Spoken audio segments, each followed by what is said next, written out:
السلام علیکم ورحمۃ اللہ تعالی وبرکاتہ نحمده ونصلی ونسلم علی سیدنا و مولانا محمد رسولہ النبی الامین المکین الحنین الکریم الرؤوف الرحیم وعلی آلہ الطیبین الطاہرین وصحبہ الکرام المتقین المخلصین وجمیع الاولیاء والصالحین وعلینا معهم اجمعین اما بعد فقد قال اللہ سبحانہ وتعالی فی کلامہ العظیم فاعوذ باللہ من الشیطان الرجیم بسم اللہ الرحمن الرحیم ان اللہ وملائکتہ یصلون علی النبی یا ایھا الذین آمنوا صلوا علیہ وسلموا تسلیما اللہم صلی علی سیدنا محمد وعلی آل سیدنا محمد وبارک وسلم۔ معزز ناظرین، سامعین محترم، بزم طلباء قدیم و محبان جامعہ نظامیہ جدہ کے زیر اہتمام جو ہماری سلسلے وار جو سیریز اصلاح عقائد و اعمال، یعنی عقائد کی بھی اصلاح ہو اور اعمال کی بھی اصلاح ہو۔ معزز ناظرین، سامعین محترم، گزشتہ نشست میں نے ایک حدیث کا درس کا آغاز کیا تھا، اور اس حدیث میں نے جو عنوان کہ اللہ رب العالمین بروز محشر عرش کے سائے میں کن کن لوگوں کو جگہ عطا فرمائے گا، گزشتہ میں نے بتایا کہ 7 قسم کے لوگوں کو اللہ تبارک و تعالی عرش کے سائے میں جگہ عطا فرمائے گا، جن میں پہلا شخص وہ ہوگا جو عادل حکمراں یعنی عادل بادشاہ،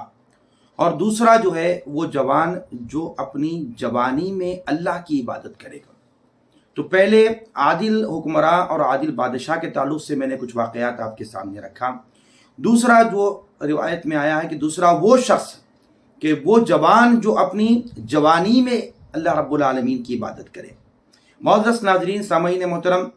یعنی اکابرین نے فرمایا کہ جوانی کا ایک سجدہ بڑھاپے کے 70 سجدوں سے افضل ہے، یعنی جوانی میں ایک سجدہ کرنا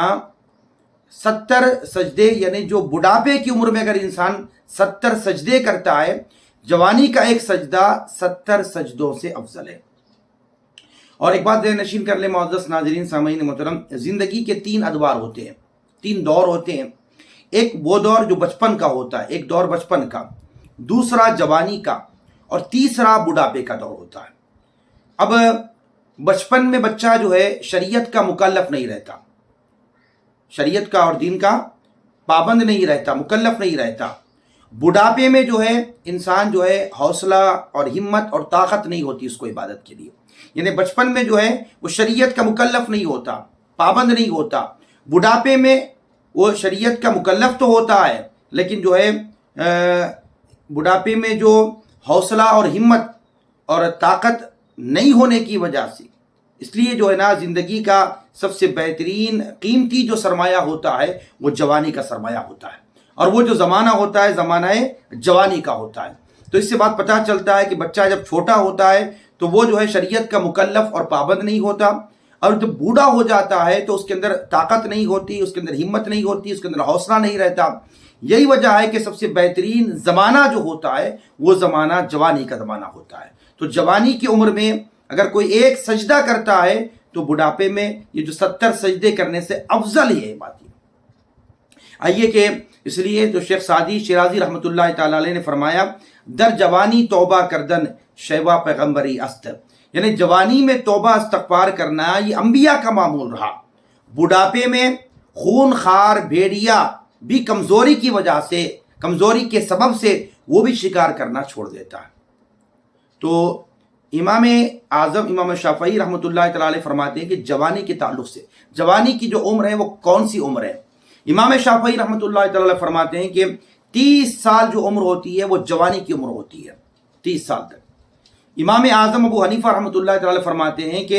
جوانی سے مراد جو ہے وہ 40 سال کی عمر ہے، یعنی 30 سال سے 40 سال تک، یعنی امام شافعی کے قول کے مطابق جوانی سے مراد 30 سال، اور امام اعظم ابو حنیفہ رضی اللہ تعالیٰ عنہ کے قول کے مطابق 40 سال۔ تو پتہ یہ چلا کہ وہ جوان جو جوانی کی عمر میں اللہ رب العالمین کی عبادت کرے گا تو اللہ تبارک و تعالی اس کو بروز محشر عرش کے سائے میں جگہ عطا فرمائے گا۔ اور تیسرا وہ شخص کہ جس کا دل مسجد سے معلق رہے،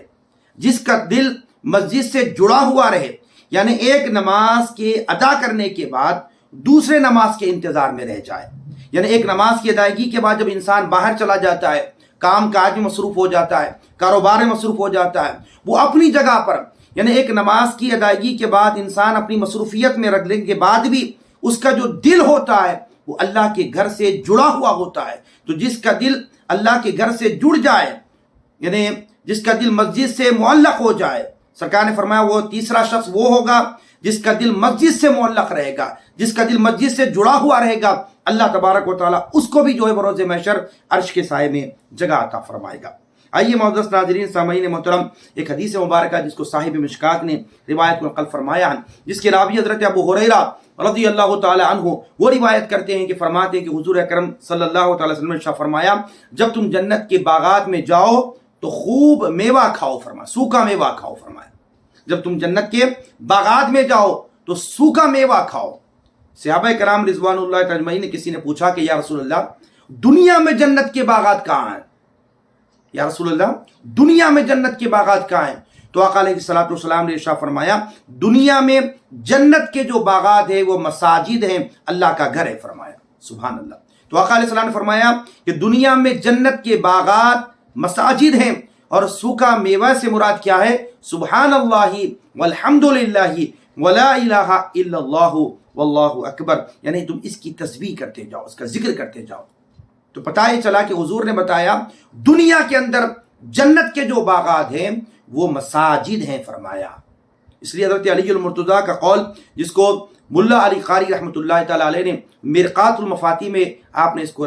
میں نے لکھا ہے، فرماتے مولا علی المرتضیٰ فرماتے ہیں کہ اگر مجھے اختیار دیا جائے جنت اور مسجد میں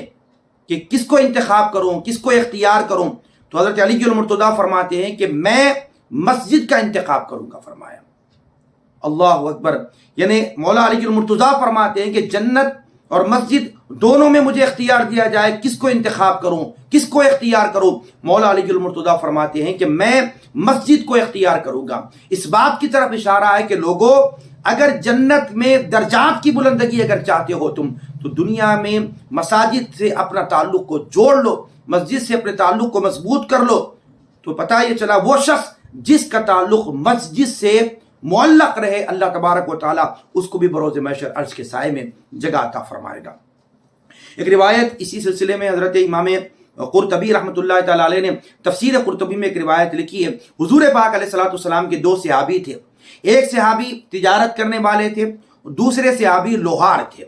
دونوں کی یعنی مثال اور دونوں کی حالات کے تعلق سے امام قرطبی نے لکھا ہے اس بات کو کہ وہ جو صحابی تجارت کرنے والے وہ تجارت میں مصروف رہتے، اگر تجارت کے دوران سودا اگر وہ ترازو میں رکھ کر تولتے اور اسی وقت ہی اذان کی آواز آپ کے کانوں میں پڑ جاتی تو ترازو رکھ کر مسجد کو چلے جاتے نماز کے لیے، یعنی ایک لمحہ بھی انتظار نہیں کرتے تھے۔ وہ صحابی اگر تجارت میں ہیں، ترازو تول رکھ کر مال کو تول رہے ہیں، اگر اذان کی آواز آ جاتی وہ ترازو کو رکھ دیتے، اسی حال میں چھوڑ دیتے اور نماز کے لیے چلے جاتے۔ دوسرے وہ صحابی جو لوہار تھے، اور جو ہے آگ کی بٹی جب تیار ہوتی تو لوہا جب آپ جو ہے نا لوہار کا کام کرتے تھے تو جو ہی جب جو دوسرے تھے اگر گرم لوہے پر وہ اس وقت جب بٹی تیار ہو جاتی گرم لوہے پر ہتھوڑے کی ضرب لگا رہے ہوتے دوسرے صحابی، اور اس وقت اذان کی آواز وہ سنتے تو مسجد کی طرف نکل کے پڑ جاتے آپ، مسجد کی طرف چلے جاتے آپ۔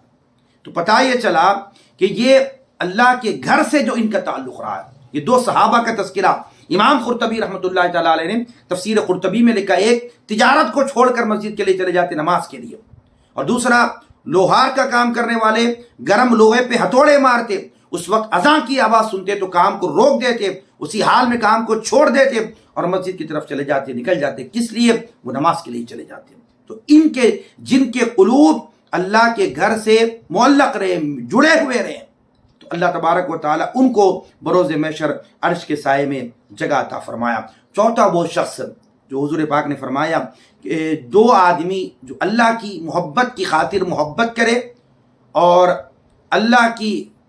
محبت کی خاطر محبت کرنے والا، یعنی اللہ کی خاطر ایک دوسرے سے محبت کرنے والے لوگ اللہ تبارک و تعالیٰ ان کو بھی بروز محشر جو ہے نا عرش کے سائے میں جگہ عطا فرمائے گا۔ اللہ کی خاطر محبت کرنے والے، کسی سے ملاقات بھی کرے، تعلق بھی بنائے، اللہ کی محبت کی خاطر ہو، کسی سے جدا بھی ہو جائیں تو وہ بھی اللہ کی خاطر ہو۔ تو جس کا محبت کا تعلق اللہ کے لیے ہو اور اللہ کی محبت کی خاطر بندوں سے محبت ہو، اللہ کی جو نا محبت کی خاطر بندوں سے محبت کرنے والا ہو، اللہ تبارک و تعالیٰ اس کو بھی بروز محشر جو ہے عرش کے سائے میں جگہ عطا فرمائے گا۔ اس لیے ایک مثال میں نے ایک کتاب میں پڑھی تھی کہ حضرت شیخ عبدالحق محدث دہلوی رحمۃ اللہ تعالیٰ علیہ اور اس زمانے میں حضرت خواجہ نصیر الدین محمود چراغ دہلوی رحمۃ اللہ علیہ، یہ ہم سر زبانہ میں نے کتاب میں پڑھا تھا سیرت میں، وہ حوالہ بھی مجھے یاد نہیں ہے، بات آئی تو آپ کے سامنے رکھ رہا ہوں۔ تو ایک مرتبہ حضرت شیخ عبدالحق محدث دہلوی رحمۃ اللہ علیہ کے تھوڑے سے علالت کے دن تھے، اس وقت آخری وقت میں بیمار تھے، تو اس وقت میں حضرت خواجہ نصیر الدین محمود چراغ دہلوی رحمۃ اللہ تعالیٰ آپ سے ملاقات کے لیے تشریف لے گئے، دروازے پہ دستک دی تو اندر سے جو ہے نا خادم آیا اور اس نے پوچھا کہ کون ہے؟ فرمایا کہ میں محمود چراغ دہلوی ہوں، خواجہ نصیر الدین محمود چراغ دہلوی ہوں، شیخ عبدالحق محدث دہلوی سے ملنے کے لیے آیا ہوں۔ شیخ عبدالحق محدث دہلوی وہ محدث جو ہندوستان میں حدیث کے علم کا انٹروڈکشن کرنے والے، فروغ دینے والے شیخ عبدالحق محدث دہلوی۔ میں نے رمضان کے مہینے میں شیخ عبدالحق محدث دہلوی کے حالات کو آپ کے سامنے رکھا، تذکیر اولیاء کے عنوان سے، آپ اس کو پڑھ لیں، سن لیں اس کو، تاکہ آپ کو معلوم ہو جائے گا شیخ عبدالحق محدث دہلوی کے حالات کیا ہیں۔ الغرض شیخ عبدالحق محدث دہلوی جو سلسلہ نقشبندیہ کے ایک عظیم بزرگ بھی ہیں، حضرت خواجہ باقی باللہ رحمۃ اللہ تعالیٰ علیہ کے مرید و خلیفہ بھی ہیں، تو اس وقت میں حضرت خواجہ نصیر الدین محمود چراغ دہلوی رحمۃ اللہ علیہ ملاقات کے لیے گئے، تو خادم نے پوچھا کون؟ فرمایا میں محمود خواجہ نصیر الدین محمود چراغ دہلوی ہوں، ملاقات کے لیے آیا ہوں شیخ عبدالحق محدث دہلوی سے۔ خادم اندر گیا، شیخ عبدالحق محدث دہلوی سے فرمایا کہ حضرت باہر جو ہے نا محمود چراغ دہلوی تشریف لائے ہوئے ہیں، آپ سے ملاقات کرنا چاہتے ہیں۔ تو شیخ عبدالحق محدث دہلوی نے فرمایا کہ میں ان سے کہہ دو کہ میں ان سے ملنا نہیں چاہتا، ان سے کہہ دو کہ میں ملنا نہیں چاہتا، وہ اس لیے کہ وہ سما سنتے ہیں، ان کی رغبت زیادہ سما پر ہے، اس لیے ان سے ملنا نہیں چاہتا۔ سلسلہ نقشبندیہ میں سما نہیں ہوتا، اور حضرت شیخ عبدالحق محدث دہلوی نے کہا کہ میں ان سے ملاقات نہیں کروں گا، وہ سما کی طرف زیادہ رغبت کرتے ہیں۔ تو خادم گیا اور جا کے فرما دیا حضرت آپ سے حضرت ملنا نہیں چاہتے، فرمایا کہ اس لیے کہ آپ کی رغبت بہت زیادہ سما کی طرف ہے، تو لہٰذا وہ آپ سے ملاقات کرنا نہیں چاہتے۔ تو اسی وقت کی حضرت خواجہ نصیر الدین محمود چراغ دہلوی نے کیا فرمایا؟ کہا کہ ٹھیک ہے، حضرت سے کہہ دینا کہ ہم آئندہ کے لیے سما نہیں سنیں گے، ہم آئندہ کے لیے سما نہیں سنیں گے۔ اب یہ بات ذہن نشین کر لے کہ سما کوئی سننا جو ہے کوئی فرض اور واجب نہیں ہے، ایک سلسلہ چشتیہ کے اندر ایک محفل سما ہوتا ہے، وہ ایک جو ہے نا سما کی مجلس ہوتی، محفل ہوتی ہے، اور بند کمرے میں سما ہوتا ہے، تو ان کے یہاں پر سما جائز ہے، اور نقشبندیہ سلسلے میں سما جائز نہیں ہے۔ تو شیخ عبدالحق محدث دہلوی وہ خلیفہ تھے باقی باللہ کے سلسلے نقشبندیہ کے، فرمایا میں نہیں ملوں گا، اس لیے کہ وہ سما سنتے ہیں۔ محمود چراغ دہلوی فرمایا حضرت سے کہہ دو کہ ٹھیک ہے، آئندہ ہم کبھی سما نہیں سنیں گے، آئندہ کے لیے ہم سما نہیں سنیں گے۔ تو جب وہ شخص خادم گیا، حضرت کو پیغام پہنچایا، تو حضرت شیخ عبدالحق محدث دہلوی نے اسی وقت فوراً بات سنی، تو اپنا سر کا امامہ نکال کے دے کے فرمایا جاؤ اس امامہ حضرت کی بارگاہ میں پیش کر دینا، اور اس کو جو نا حضرت کے پاس نظر کر دینا، اور کہنا کہ حضرت آپ کو یہ عطا فرمائے ہیں اور تشریف لانے کے لیے حضرت فرما رہے ہیں۔ تو سبحان اللہ، تو پتہ یہ چلا کہ یہ دو بندوں کا آپس میں ملاقات کرنا کس کے لیے تھا؟ اللہ کی محبت کے لیے تھا۔ تو آقا نے فرمایا کہ دو وہ اشخاص جو آپس میں اللہ کے لیے محبت کرتے ہوں، یہ اللہ والوں کی زندگیوں کو دیکھیں، ان کا ملنا بھی کس کے لیے تھا؟ اللہ کی محبت کی خاطر تھا۔ اور پانچواں وہ شخص کہ آقا علیہ السلام نے فرمایا کہ وہ شخص جو تنہائی میں اللہ کو یاد کرے، اللہ کو تنہائی میں یاد کرے۔ ایک ہوتی ہے خلوت، ایک ہوتی ہے جلوت۔ جو خلوت میں تنہائی میں اللہ کو یاد کر کے رونے والا، اللہ تبارک و تعالیٰ اس کو بھی بروز محشر جو ہے عرش کے سائے میں جگہ عطا فرمائے گا۔ تو اللہ تعالیٰ کو وہ بندہ بہت پسند ہے، اللہ تعالیٰ کو وہ بندہ بہت پسند ہے جو جلوت میں یعنی مجموعے میں خندہ پیشانی کے ساتھ مسکراتا ہوا لوگوں سے ملے، اور خلوت میں تنہائی میں اللہ کے سامنے گریہ وہ زاری کرے۔ یعنی اللہ تبارک و تعالیٰ کو وہ بندہ پسند ہے جو جلوت میں مجموعے میں خندہ پیشانی کے ساتھ لوگوں سے ملا کرتا ہے، اور خلوت و تنہائی میں وہ اللہ رب العالمین کے حضور جب حاضر ہوتا ہے تو گریہ وزاری کرتا ہے، روتا ہے۔ حضرت عیسیٰ علیہ السلام ہر وقت خندہ پیشانی کے ساتھ پیش آیا کرتے تھے، آپ لوگوں سے جب پیش آتے تو ہر وقت خندہ پیشانی کے ساتھ پیش آیا کرتے تھے، جبکہ آپ کے خالازاد بھائی حضرت یحییٰ علیہ السلام ہر وقت گریہ وزاری کرتے تھے. تو حضرت عیسیٰ خلوت و جلوت میں خندہ پیشانی کے ساتھ رہا کرتے تھے. حضرت یحییٰ خلوت و جلوت میں ہمیشہ ان پر گریہ وزاری ہوتی تھی، گریہ وزاری کرتے تھے. تو اللہ تبارک و تعالیٰ نے دونوں کی طرف وحی کی. فرمایا حضرت عیسیٰ سے فرمایا کہ تم خلوت میں اس طرح رہو، تنہائی میں تم اس طرح رہو جس طرح یحییٰ رہتے ہیں. اور حضرت یحییٰ علیہ السلام کی طرف اللہ نے وحی کی، فرمایا تم جلوت میں اس طرح رہو جس طرح حضرت عیسیٰ علیہ السلام رہتے ہیں. تو سبحان اللہ. تو بتایا گیا کہ جو شخص جو تنہائی میں اللہ کو یاد کرے اور آنسو بہائے، اللہ کو یاد کرے تنہائی میں، بتایا لوگوں تنہائی کو پاک رکھو اور اس تنہائی کے وقت میں اللہ کو یاد کرو. فرمایا تو جو شخص تنہائی میں اللہ کو یاد کرتا ہے، اللہ تبارک و تعالیٰ اس کو بروز محشر اپنے عرش کے سائے میں جگہ عطا فرماتا ہے. اسی طرح چھٹا وہ شخص ہوگا کہ جس کو کوئی خوبصورت عورت گناہ کی دعوت دے اور وہ شخص کہے کہ میں اللہ سے ڈرتا ہوں، تو اللہ تبارک و تعالیٰ اس کو بھی بروز محشر عرش کے سائے میں جگہ عطا فرمائے گا. آئیے ایک واقعہ میں سناتا ہوں کہ یعنی کوئی عورت کسی کو دعوت گناہ دے اور وہ شخص گناہ سے رک جائے اللہ کے خوف سے، اللہ تبارک و تعالیٰ اس کو بھی عرش کے سائے میں بروز محشر جگہ عطا فرمائے گا. تو اس سے یعنی وہ اس کے متعلق میں کچھ واقعہ آپ کے سامنے رکھتا ہوں. ایک بہت بڑے محدث حکیم ترمذی، یہ امام ترمذی نہیں، لوگ سمجھیں گے کہ امام ترمذی یہ نہیں، اور ایک اور محدث تھے دوسرے حکیم ترمذی جن کا نام تھا، اور وہ جوانی کے عالم میں بہت خوبصورت تھے. ایک عورت جو ہے حضرت حکیم ترمذی رحمۃ اللہ تعالی علیہ پر ایک طرفہ عاشق ہو گئی اور ہمیشہ آپ کی تلاش میں رہتی، موقع کے انتظار میں رہتی کہ کم موقع مل جائے کہ میں جو ہے نا حکیم ترمذی سے میں برائی کر لوں، اس کے ساتھ میں جو ہے نا بدکاری کر لوں. وہ یہ چاہتی، ایک طرفہ عاشق تھی حکیم ترمذی پر، اور وہ جو ہے ہمیشہ آپ کی تلاش میں رہتی تھی، موقع کے انتظار میں رہتی تھی. اتفاق سے یہ ہوا کہ ایک مرتبہ حضرت حکیم ترمذی رحمۃ اللہ علیہ ایک باغ کے اندر تشریف لے گئے تھے، تنہا تھے، کوئی اور نہیں تھا. اس وقت اس خاتون نے، اس لڑکی نے اس باغ کے اندر داخل ہو گئی اور داخل ہو کر جو ہے نا آپ کو گناہ کی طرف بلایا. اب دیکھیے کہ ایک خوبصورت عورت بھی ہے، حسب و نسب کے ساتھ بھی ہے، اور وہ حکیم ترمذی جو جوان ہیں اور ان کو دعوت گناہ دے رہی ہے، اور اس وقت اس باغ کے اندر کوئی نہیں ہے. حالات بھی ایسے تھے کہ وہ گناہ کر سکتے تھے اور سامنے سے جو ہے نا پیشکش ہو رہی تھی. حکیم ترمذی رحمۃ اللہ تعالی علیہ جب اس خاتون نے، اس عورت نے آپ کو دعوت گناہ دی تو آپ نے اسی وقت فرمایا انی اخاف اللہ، میں اللہ سے ڈرتا ہوں. یہ کہہ کر آپ جو ہے اس باغ کی چودیواری کو بنے آپ اس سے اچھل کر کود کر جو ہے آپ باہر تشریف لے کر بھاگ گئے، وہاں سے نکل کر چلے گئے. یعنی اختیار تھا، گناہ کر سکتے تھے، لیکن اس کے باوجود بھی آپ نے گناہ نہیں کیا. فرمایا اس خاتون کو کہا انی اخاف اللہ، میں اللہ سے ڈرتا ہوں. آپ دیوار کود کر آپ اس باغ سے نکل کر چلے گئے. تو آقا نے فرمایا کہ وہ یعنی وہ شخص جس کو کوئی دعوت گناہ پیش کی جائے عورت کی طرف سے مگر وہ گناہ نہ کرے اللہ کے خوف سے، اللہ تبارک و تعالیٰ اس کو بھی بروز محشر عرش کے سائے میں جگہ عطا فرمائے گا. ساتواں وہ شخص جو حضور نے فرمایا پوشیدہ صدقہ کرنے والا، یعنی جو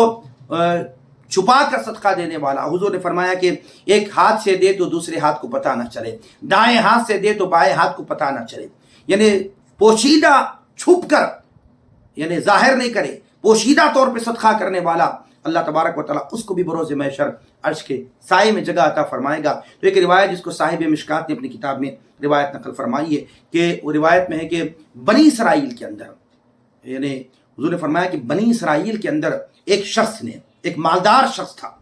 اب اس نے کیا ہے دل میں خاموشی کے ساتھ، بالکل جو ہے نا کسی پہ ظاہر نہیں، خاموشی کے ساتھ صدقہ کرنے کی دل میں اس نے نیت کی. کہا کہ میں جو ہے رات کی تاریکی میں نکل کر کسی مستحق کو دینے کی نیت سے وہ گھر سے نکلا کہ میں کسی کو صدقہ کر دوں گا، کسی مستحق کو دے دوں گا، کسی ضرورت مند کو دے دوں گا. دل میں یہ نیت کی کہ میں صدقہ کے لیے نکلوں گا اور صدقہ دے دوں گا، اور پوشیدہ طور پہ صدقہ دوں گا، علانیہ نہیں دوں گا، ظاہراً نہیں دوں گا، بلکہ چھپا کے صدقہ دوں گا. اور اس کی نیت صدقے کی تھی، مستحق کی تلاش میں تھا. رات میں نکلا اور نکل کے جو ہے کسی کو پایا اور اس کو دے دیا. اور صبح جو ہے نا یہ بات عام ہو گئی کہ جو ہے رات میں کسی نے چور کو صدقہ دیا، چور کو صدقہ دیا. وہ شخص جو ہے صبح جب بات باہر آ گئی کہ رات میں کوئی شخص نکلا اور اتنا مال کسی چور کو صدقہ دے دیا، تو وہ جو ہے نا شخص نے اللہ رب العالمین کے حضور فرمایا پروردگار عالم میری نیت تو صدقہ کرنے کی تھی، مستحق کو دینے کی تھی، مولا میں نے تو دے دیا، مگر مجھے کیا پتا تھا کہ وہ جو لے کر جانے والا مال تھا وہ چور تھا، میں نے جس کو دیا وہ چور تھا۔ پھر دوسری رات اس نے دل میں ارادہ کیا، نیت کی کہ میں پھر صدقہ کروں گا پوشیدہ طور پہ چھپا کر، پھر اس نے جو ہے نا صدقہ کیا۔ صبح باہر یہ بات آ گئی کہ کسی نے جو ہے نا زانی عورت کو جو ہے نا صدقہ دیا، زانی عورت کو صدقہ دیا۔ پھر اس نے اللہ رب العالمین کے جو شخص نے دعا کی، مولا تو بخوبی جانتا ہے کہ میری دل کی جو نیت تھی کسی کو صدقہ کرنے کی تھی، مولا تیری راہ میں دینے کی تھی، مجھے کیا پتا تھا کہ میں نے جو پہلی رات تو دیا تھا مجھے جو مستحق سمجھ کر وہ چور نکلا، دوسری کو جب رات میں عورت کو دیا صبح پتا چلا کہ وہ زانیہ تھی، اور تیسری رات جب اس نے دل میں ارادہ کر کے صدقہ کرنے کے لیے باہر نکلا اور وہ جب رات میں دیا صبح پتا چلا کہ کسی شخص نے رات میں کسی کو صدقہ دیا تو ایک مالدار کو ہی دیا، مالدار کو ہی دیا۔ صبح یہ بات اٹھ گئی تو وہ شخص نے اللہ رب العالمین کے پھر دعا کی، پروردگار عالم کہ میں خلوص نیت کے ساتھ پوشیدہ طور پر صدقے کرنے کے لیے نکلا، مولا پہلی رات کو دیا تو صبح معلوم ہوا وہ چور کو مل گیا تھا، دوسری رات جب دیا کسی خاتون کو پتا چلا وہ زانیہ تھی، اور تیسری رات کو جب گزشتہ میں نے دیا وہ ایک مالدار کو ہی میں نے صدقہ دیا، تو مولا میری نیت تو صدقہ کرنے کی تھی، میں تو دے دیا مولا۔ یہ اس طرح پوشیدہ طور پہ صدقہ کرنے والا۔ تو اس دور میں اس وقت میں اللہ تبارک و تعالیٰ نے اس دور کے بنی اسرائیل کے نبی کی طرف وحی کی، فرمایا کہ جا فلاں تیری امتی نے، فلاں تیرے امت کے شخص نے جو 3 راتیں جو صدقہ دیا اور وہ متفکر ہے، فکر مند ہے کہ میں نے صدقہ دیا مگر ان کو مل گیا، کیا کروں میں؟ تو اللہ رب العالمین نے وحی کی فرمایا، اس نبی کو کہا کہ جاؤ اس شخص سے کہہ دو کہ ہم نے 3 رات جو تو نے پوشیدہ صدقہ کیا ہم نے تیرے صدقے کو قبول فرما لیا، جو تو نے ہماری راہ میں عطا کیا۔ اور یہ برکت یہ ہے کہ پہلی رات جس شخص کو تو نے صدقہ دیا تھا وہ چور نکلا تھا، اور تیری اس صدقے کی وجہ سے ہم نے اس کے دل کو بدل دیا، اس نے چوری سے توبہ کر لی، اللہ اکبر۔ اور دوسری رات جو تو نے زانیہ عورت کو دیا تھا، اور جس نیت کے ساتھ تو نے دیا پوشیدہ طور پر ہم نے قبول کیا، اور وہ زانیہ کو بھی توبہ کی توفیق مل گئی۔ اور تیسرا جو رات جو تو نے جس شخص کو صدقہ دیا تھا اور وہ شخص مالدار تھا لیکن بخیل تھا، ہم نے اس کے دل سے بخل کو نکال دیا۔ تو اس 3 راتوں میں جو تو نے صدقہ دیا تھا ہم نے قبول کیا، اور تینوں کے بھی احوال کو بدل دیا، اور تینوں کو بھی توبہ کی توفیق نصیب ہو گئی۔ تو معزز ناظرین سامعین، خلاصہ کلام یہ ہے کہ 7 اشخاص کو، ایک یہی حدیث جو مشکات المصابیح کی جو میں نے آپ کے سامنے رکھی، 7 افراد کو، 7 اشخاص کو اللہ تبارک و تعالیٰ عرش کے سائے میں جگہ عطا فرمائے گا۔ پہلا انصاف کرنے والا حاکم، بادشاہ، وہ جوان، دوسرا اپنی جوانی میں اللہ کی عبادت کرے، تیسرا وہ شخص جس کا دل مسجد سے معلق رہے، جڑا ہوا رہے، چوتھا وہ آدمی جو آپس میں ایک دوسرے سے محبت کرے اللہ کی محبت کی خاطر، اور پانچواں وہ آدمی جو تنہائی میں اللہ کو یاد کرنے کے روتا ہو، اور چھٹا وہ شخص جس کو کوئی خوبصورت عورت دعوت گناہ پیش کرے اور وہ یہ کہے کہ میں اللہ سے ڈرتا ہوں، اور ساتواں وہ شخص جو پوشیدہ صدقہ کرنے والا۔ اللہ تبارک و تعالی ان 7 قسم کے لوگوں کو اپنے عرش کے سائے میں بروز محشر جگہ عطا فرمائے گا۔ اللہ رب العالمین کی حضور دعا گو پروردگار عالم ہم سب کو میرے مولا یہ اعمال صالحہ کو مولا کرنے کی توفیق عطا فرما، یہ اعمال ہم سب کو مولا کرنے کی توفیق عطا فرما۔ وما علینا الا البلاغ۔